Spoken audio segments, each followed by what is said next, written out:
నాకు ఎప్పుడు కోపం రాదు. సాధారణంగా చాలా రేర్గా వస్తుంది. వచ్చింది అంటే ఎవరు నన్ను చాలా హర్ట్ చేశారని అర్థం, చాలా ఇబ్బంది పెట్టారని అర్థం. నాకు నిజంగా కోపం వస్తే బట్ ఆ నిజమైన కోపం కూడా ఉంచుకోను నేను.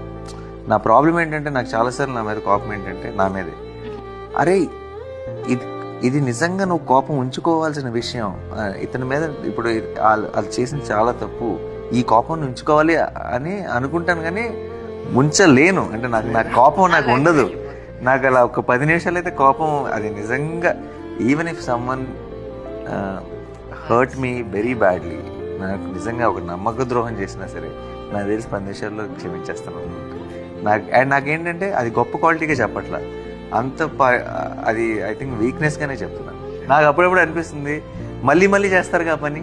నేను కనుక ఆ కోపాన్ని కొంతైనా చూపించలేకపోతే, ఓహో ఇది నానితో ఇలా